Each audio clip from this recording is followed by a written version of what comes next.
Je voudrais souhaiter à toutes et à tous la chaleureuse bienvenue à cette importante rencontre et vous remercier vivement pour avoir répondu massivement à notre invitation. Comme en 2021, cette conférence de lancement des travaux du processus budgétaire 2023 se tient dans un contexte particulier qui nous a amené à tenir le lancement des travaux de préparation du budget 2023 par visio, permettant ainsi le respect des mesures barrières de lutte contre la Covid-19. En la circonstance, il me paraît essentiel de vous faire part, bien sûr, de l'évolution restante de l'économie de notre pays et également nos attentes par rapport aux thèmes importants qui feront l'objet de nos échanges.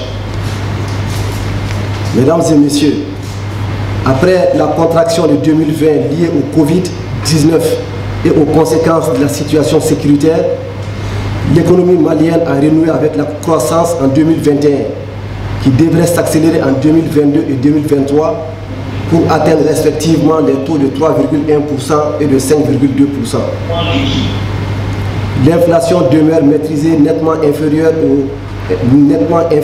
aux critères de convergence communautaire de 3%. S'agissant de l'exécution budgétaire 2021, la mobilisation des recettes fiscales ressort plus satisfaisante que celle enregistrée en 2020, avec un taux de pression fiscale qui remonte à 15,5 du PIB contre 14,3 en 2020.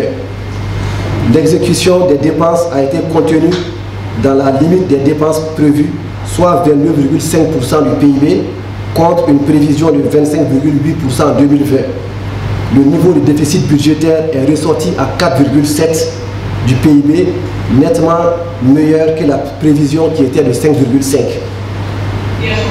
Ça, il y a lieu de faire un commentaire ici, en rappelant que malgré le contexte difficile, malgré la situation sécuritaire, malgré la pandémie du Covid avec ses impacts économiques sur les prix des denrées alimentaires, malgré l'absence d'appui budgétaire général, nous avons pu contenir le déficit budgétaire à un niveau de 4,7 contre des prévisions qui étaient de 5,5.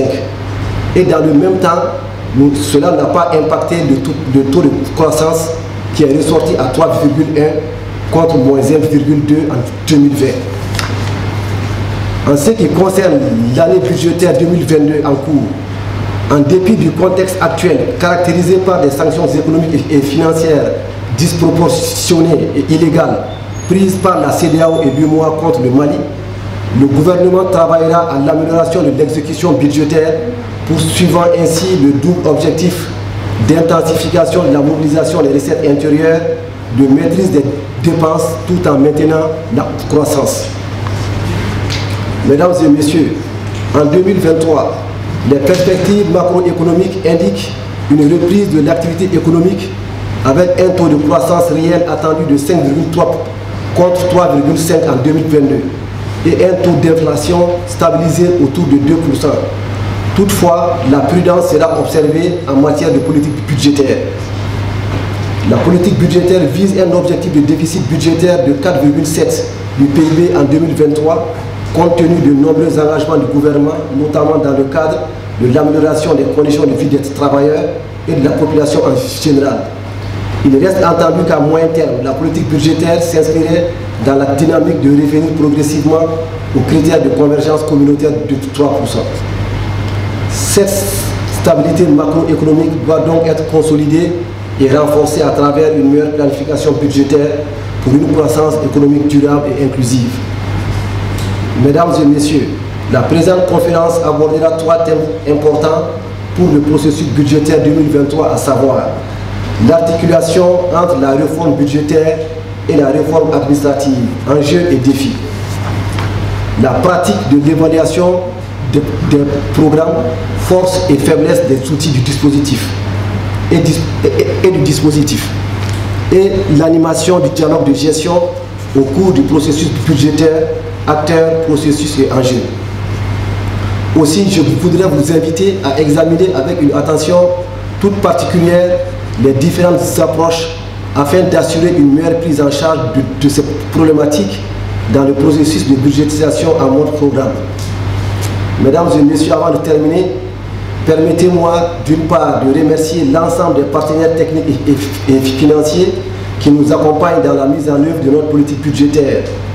En vous exhortant à des débats sincères, je vous souhaite plein succès à vos travaux et déclare ouverte la conférence de lancement du processus budgétaire 2020.